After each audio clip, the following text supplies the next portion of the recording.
মুসলিম শাসকের এক নম্বর গুণ, তিনি আল্লাহমুখী হবে, পরকালমুখী হবে। সুবহানাল্লাহ।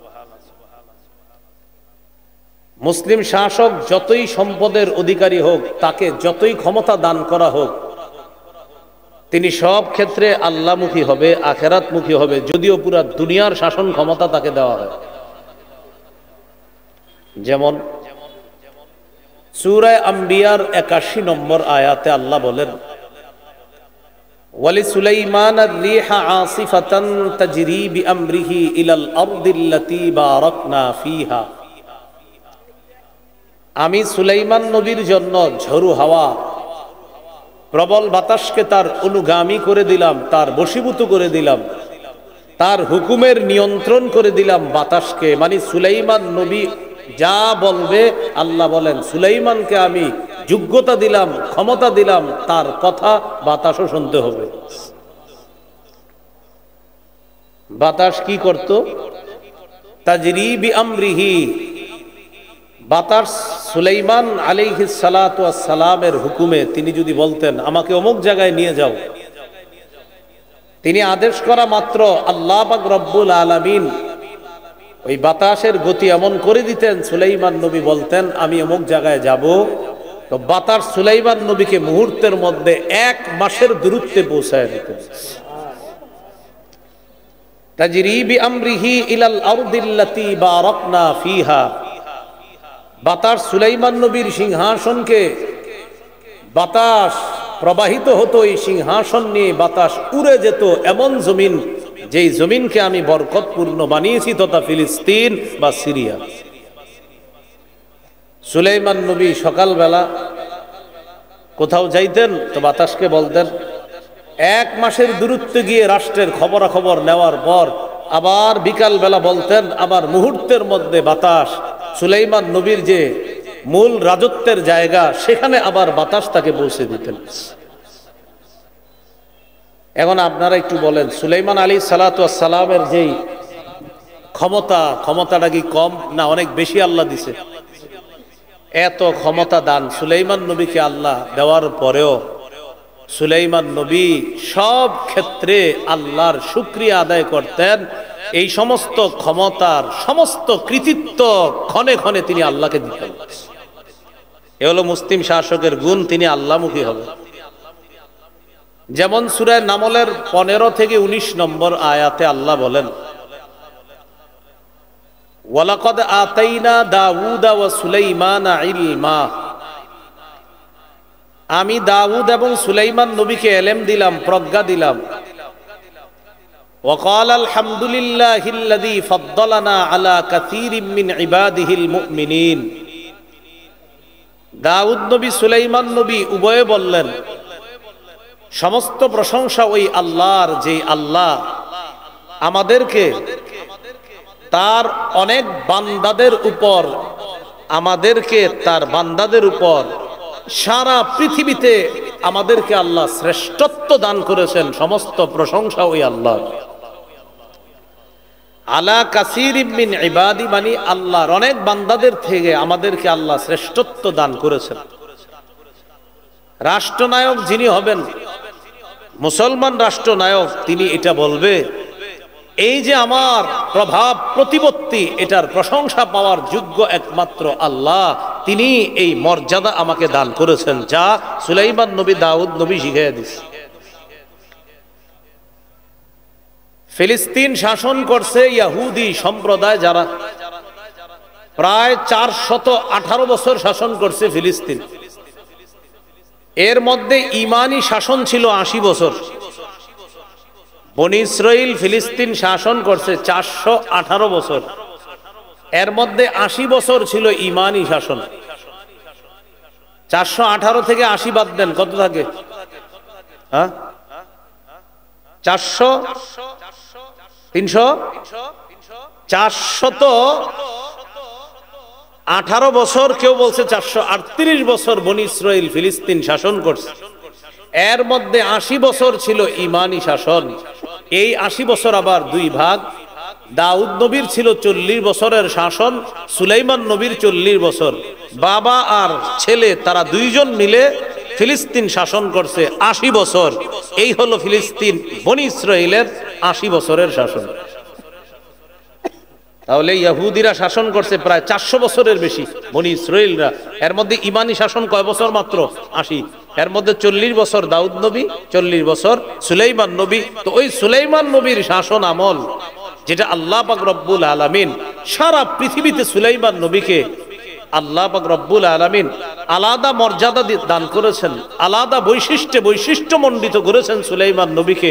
তিনি বলেন, প্রশংসা আল্লাহর, যে আল্লাহ আমাকে, আমার বাবাকে তার অনেক বান্দাদের উপর শ্রেষ্ঠত্ব দান করছেন। এরপরে আল্লাহ বলেন, ওয়ারিসা সুলাইমান দাউদ। দাউদ নবী ইন্তেকাল করার পর সুলাইমান নবী দাউদ নবীর উত্তরাধিকার হলেন। সুলাইমান নবী উত্তরাধিকার হওয়ার পর তিনি বলেন, وقال يا أيها الناس علمنا منطق الطير وأوتينا من كل شيء। সুলাইমান নবী বলেন, আমাকে পাখির ভাষা শিক্ষা দেওয়া হয়েছে এবং সব ধরনের নিয়ামত আল্লাহর পক্ষ থেকে আমাকে দান করা হয়েছে। কিসের ভাষা? পাখির ভাষা। এখন বলেন, একজন বাদশা মানুষের ভাষা বুঝে, জিনের ভাষা বুঝে, আবার পাখির ভাষা বুঝে, তাহলে তার রাজত্ব কি পরিমাণ। এই সুলাইমান নবী এত ক্ষমতা পাওয়ার পরেও তিনি বলেন, প্রশংসা আল্লাহ। শেষে কি বলে দেখেন, ইন্না হাযা লাহুয়াল ফাদলুল মুবিন। এটা স্পষ্ট অনুগ্রহ, নিশ্চয়ই এটা স্পষ্ট অনুগ্রহ। এই অনুগ্রহ আল্লাহর পক্ষ থেকে। সুলাইমান আলাইহিস সালাতু ওয়াস সালাম আল্লাহর স্পষ্ট অনুগ্রহ স্বীকার করে নিলেন। পরের আয়াতে আল্লাহ বলেন, সুলাইমান আলাইহিস সালাম একবার সফরে বের হলেন। সফরে বের হওয়ার পর পিঁপড়ার এলাকায় গেলেন। পিঁপড়ার এলাকা, এই কথাটা আল্লাহ পাক রব্বুল আলামিন যেভাবে বললেন, وحشر لسليمان جنوده من الجن والإنس والطير فهم يوزعون। সুলাইমান নবীর জন্য জিন, ইনসান এবং পক্ষীকুলকে সমবেত করা হতো। সুলাইমান নবী তাদেরকে নিয়ন্ত্রণ করতে পারতেন। জিন, ইনসান আর পাখিকে নিয়ন্ত্রণ করতে সুলাইমান নবীর কোনো কষ্ট হতো না। তিনি তার অসাধারণ বিচক্ষণতার মাধ্যমে তাদেরকে যথাযথভাবে সুলাইমান নবী নিয়ন্ত্রণ করতে পারতেন, কোনো সমস্যা হতো না। তো আল্লাহ বলেন, হাত্তা ইযা আতাউ আলা ওয়াদিন নাম। সুলাইমান নবী তার বাহিনী নিয়ে যখন পিঁপড়ার এলাকায় পৌঁছলেন, ওয়াদ শব্দের অর্থ উপত্যকা। সুলাইমান নবী আর তার দলবল যখন ওই এলাকায় পৌঁছলেন, পিঁপড়ার এলাকায়, ক্বালাত নামলাতু ইয়া আইয়ুহান নামলু দুখুলু মাসাকিনাকুম। পিঁপড়ার রানী পিঁপড়ার দলকে বলল, ও পিঁপড়া সম্প্রদায়, তোমরা গর্তে প্রবেশ করো। লা ইয়াহতিমান্নাকুম সুলাইমান ওয়া জুনুদুহু ওয়া হুম লা ইয়াশউরুন। সুলাইমান নবী আর তার বাহিনী না জেনে তোমাদেরকে যেন পিষে না ফেলে তোমরা গর্তে প্রবেশ করো। পিঁপড়ার এই কথাটা সুলাইমান নবী বুঝতে পারলেন। বুঝার পর তিনি কি করলেন, ফাতাবাসসামা দাহিকাম মিন কাওলিহা। পিঁপড়ার রানীর কথা সুলাইমান নবী বুঝতে পেরে পিঁপড়ার রানীর কথায় সুলাইমান নবী একটা মুস্কি হাসি দিলেন। কেন হাসলেন? যে আমার আল্লাহ কত বড় নিয়ামত দান করছে যে আজকে পিঁপড়ার ভাষা বোঝার যোগ্যতা আমি সুলাইমানকে আল্লাহ দান করছে। এখন আপনারা বলেন, আমাদের শাসক যারা হয় পিঁপড়া, জিন, তাদের ভাষা বুঝে না শুধু মানুষের ভাষা? মানুষের ভাষাও তো বুঝে না ভালো করে। কার ভাষা বুঝে না? মানুষের। আমাদের দেশের 90% মুসলমান কি চায়, এটা কি বুঝতেছে সবাই? হ্যাঁ বলেন, সবাই বুঝে? আমাদের দেশের 90% মুসলমান চায় এদেশে ইসলামী শাসন ব্যবস্থা হোক।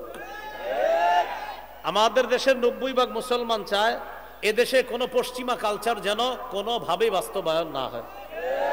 এটা তো আমাদের ভাষা। তো এই ভাষা কে বুঝতেছে? সুলাইমান নবী পিঁপড়ার ভাষা বুঝে তিনি একটা মুস্কি হাসি দিয়ে বললেন, وقال رب أوزعني أن أشكر نعمتك التي أنعمت علي وعلى والدي وأن أعمل صالحا ترضاه। পিঁপড়ার ভাষা বুঝার পর সুলাইমান নবী বললেন, আল্লাহ আমাকে তৌফিক দান করেন, আমি যেন আপনার দেয়া নিয়ামতের শুকরিয়া আদায় করতে পারি। যে নিয়ামত আমাকে আমার বাবাকে দান করেছেন, এই নিয়ামতের শুকরিয়া যেন আমি আদায় করতে পারি। আল্লাহ আজকে মানুষের কথা আমি বুঝি, জিন জাতির কথা আমি বুঝি, আজকে পিঁপড়ার ভাষা পর্যন্ত আপনি বুঝার যোগ্যতা দিলেন। আল্লাহ আমি সুলাইমান যেন আপনার এই নিয়ামত শুকরিয়া আদায় করতে পারি, আপনি আমাকে তৌফিক দান করেন। বলছিলাম মুসলিম শাসকের এক নাম্বার বৈশিষ্ট্য হবে, গুণ হবে, তিনি আল্লাহমুখী হবে, পরকালমুখী হবে। চিন্তা করেন, পিঁপড়ার ভাষা বুঝার পর সাথে সাথে বলতেছে, আল্লাহ আমাকে তৌফিক দান করেন, আমি যেন আপনার নিয়ামতের শুকরিয়া আদায় করতে পারি। এরপরে আমাকে তৌফিক দেন, ওয়া আন আ'মালা সালিহান তারদাহ, যে আমল করলে আপনি পছন্দ হন এমন নেক আমল যেন আমি সুলাইমান বেশি বেশি করতে পারি।